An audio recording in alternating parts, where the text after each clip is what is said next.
네, 안녕하세요. 손쌤입니다. 이제부터 대주제 2로 넘어갑니다. 2는 동아시아 지역의 역사이고요. 간단하게 먼저 개관을 설명을 드리면 동아시아 역사는 중국 그리고 일본과 관련된 역사가 등장할 예정입니다. 뭐 중간중간에 우리나라 역사도 등장하긴 하는데요. 그건 그 곁다리로 보는 걸로 하고요.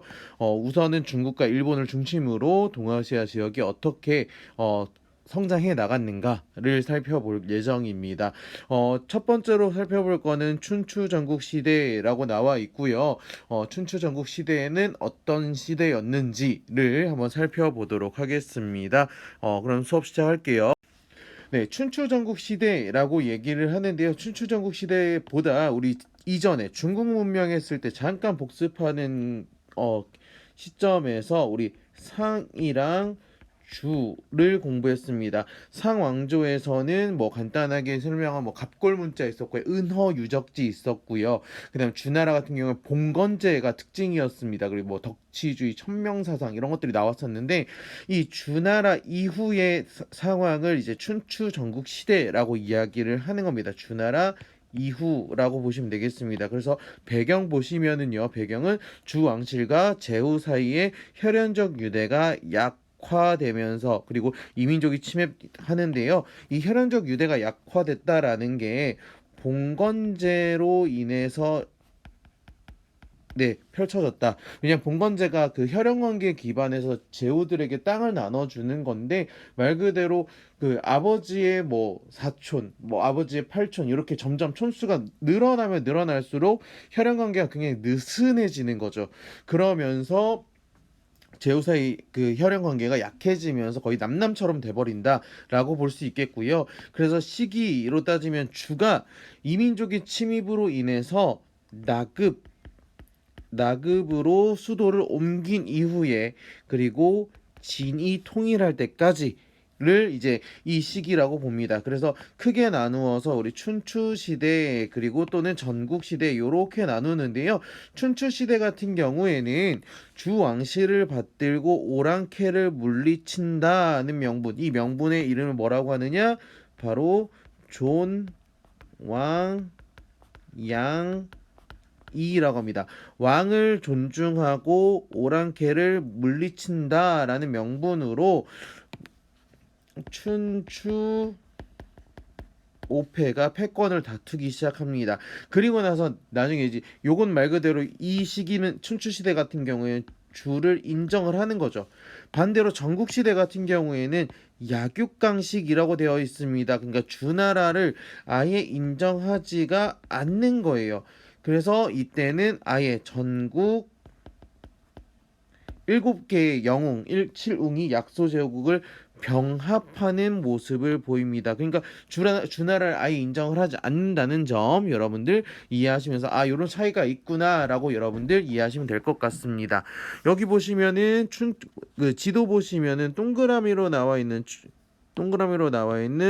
진, 제, 초, 오, 월 이게 춘추 오패고요. 네모로 되어 있는 위, 조, 연 또는 한 여기 제는 그대로 있고 초도 그대로 있고요. 진 여기까지가 그 전국 칠웅인데 그 우리가 통일한다고 했던 요 진은요 여기에 있는 진을 의미합니다. 이 진은 아니에요. 춘추 시대에 있었던 진은 아니었다는 점 이해하시면 좋겠습니다. 넘어갈게요.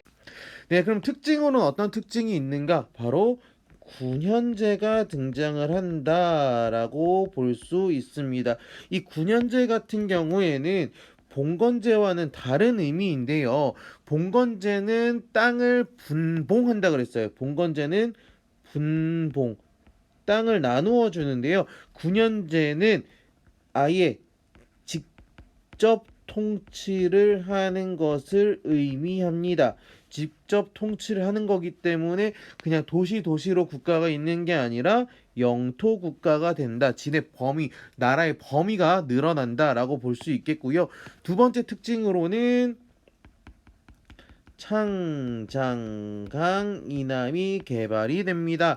창장강 이남이 개발이 되면서 여기 요 지역이 개발이 되면서 중국 사람들의 삶의 범위가 굉장히 많이 늘어나게 된다라고 이해하시면 될 것 같습니다. 넘어가죠. 그렇다면 이제 춘추 전국시대 사회는 어떻게 변화했는가? 당연히 강유역이 발달하게 되니까 농업 생산력이 증대됩니다. 어떤 걸 쓰냐? 바로 철제 농기구를 사용하기 때문이죠. 그냥 좀 더 단단하게 되고 깊이 갈 수 있게 되고 그러다 보니 그 생산력이 늘어난다. 그리고 우경을 시작한다. 소를 이용하기 시작한다는 거예요. 소우자예요. 그 다음에 토지개간이 용이해지니까 아까 얘기한 것처럼 생산력이 증대되겠고요. 수공업과 상업이 발달하게 되는데요. 수공업 같은 경우 뭐 제철, 철 만드는 거, 제염, 소금 만드는 거, 직물, 옷감 만드는 것들이 발달하고요. 그러면서 대도시가 만들어집니다. 그리고 소금, 철, 매매 등의 상업 발달이 된다. 아까 얘기했죠? 요거니까요. 그러면서 상업이 발달하게 되면서 뭐가 유통이 되느냐? 바로 화폐가 만들어집니다. 여기 보면 요게 이제 칼 모양으로 되어 있다 그래서 요게 대표적인 명도전이라고 이야기를 하는데요. 요런 식의 화폐들이 만들어지더라라고 이해하시면 좋을 것 같습니다. 넘어가죠. 자, 그러면은 사회 변화로는 어떻게 변하는가? 그 새로운 신분층이 등장을 합니다. 토지를 네 거 내 거 아니라 내 것만 되다 보니까 새로운 신분인 뭐가 등장하느냐? 사, 농, 아이고 사, 농, 공, 상의 개념이 등장을 합니다. 사는 선비를 의미하고요. 농업, 공업, 상업 등의 이제 사람들이 계층이 등장하게 된다라고 보시면 되겠고요. 가장 중요한 거는 바로 요겁니다. 평민의 지위가 상승했다라는 겁니다. 전쟁 규모가 커지고 많이 싸우고 철저히 무기 싸우다 보니까 전차에서 보병과 기병으로 변화하게 되는데 이게 어떤 의미냐면 보병은 걸어다니는 병사, 기병은 말 타는 병사인데요. 원래 전쟁 같은 경우에 전차를 마련하기 위해서는 돈이 많아야 되잖아요. 그래서 전차는 주로 귀족, 신분이 높은 사람들만 싸울 수 있었는데 보병 누구나 뛰어다닐 수 있고 누구나 말을 탈 수 있기 때문에 평민들이 활약할 수 있는 기반이 만들어졌다라는 거예요. 그런 거를 여러분들 염두에 두시고 보시면 좋을 것 같습니다. 넘어가죠. 그러다 보니까 이제 국적 신분 상관없이 우리나라가 잘 살기 위해서는 인재가 필요하다. 그래서 인재를 등용하는데 그 인재 계층을 바로 사라고 얘기합니다. 한자로는 선비 사자. 아까 산업공상 할 때 그 첫 번째 있던 게 그 사입니다.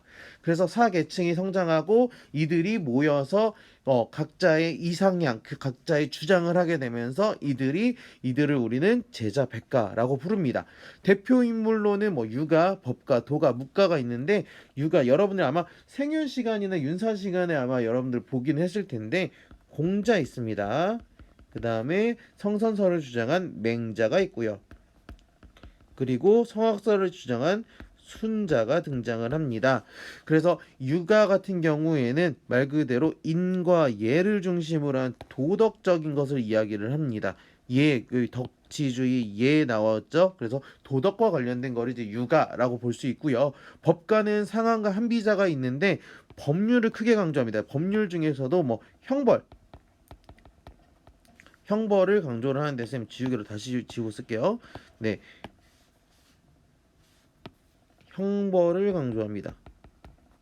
그러니까 엄해야 된다는 거죠. 엄해야 돼. 왕권 강화를 추구하기 위해서 그렇기 때문에 엄격하게 할 수 있기 때문에 각 지역의 제후들에게 굉장히 크게 환영을 받습니다. 도가 같은 경우에는 아무것도 건드리지 말라라고 하는 무, 위, 자연 아무것도 하지 않으면 그대로 흘러간다라는 걸 강조를 하는 거죠. 그러면서 중국인의 자연관과 예술에 영향을 주기도 하고요. 묵자 같은 경우에는 차별 없는 겸해 같은 것들 통해서 평화를 추구하자라고 주장을 하는 겁니다. 여기 보시면은 덕으로서 남을 복종하게 하면 마음으로도 기뻐하게 된다라고 하는 유가의 주장이 있고요. 그 다음에 법을 벗어날 국립이 못하게 하면 법의 적용에 온정을 기대하지 못하며 모든 등 법에 따르지 않는 것이 없게 한다라고 하는 법가에 대한 이야기를 얘기를 하기도 하고요. 그 다음에 성인의 다스림은 마음을 비우고 배를 채우며 뜻을 약하게 하고 뼈를 강하게 한다. 언제나 백성들을 순진하게 두고 욕심을 버리게 하여 꾀가 있는 자들이 감히 행하지 못하게 하라. 자, 무위로 행하면 아무것도 하지 않으면 다스리지 않는 것이 없다라고 하는 도가의 주장까지 이렇게 살펴볼 수 있습니다. 오늘 내용 요약을 하면은 상이 있었고 주가 있었으면서 그 다음에 주가 동진을 하면서 수도를 옮기면서 춘추 전국 시대가 등장을 한다. 그래서 춘추 같은 경우에는 춘추 5패 존, 왕, 양의를 주장을 했고, 전국 시대 같은 경우에는 약한 것은 고기가 되고 강한 것이 차지한다라는 약육강식의 시대였다라고 이야기를 했습니다. 그러면서 사회가 굉장히 많이 변하게 되는데 춘추 전국 시대의 특징으로 볼 수 있는 게 뭐 군현제라든지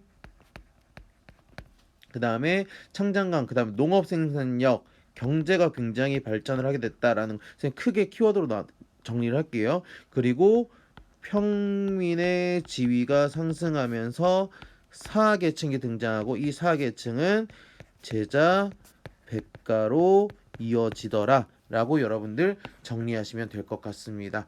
네, 오늘 내용 여기까지 정리하고요. 춘추 전국시대 이제 누가 통일한다? 아까 진이 통일한다고 했습니다. 진부터는 다음 시간에 보도록 하겠습니다. 고생하셨습니다.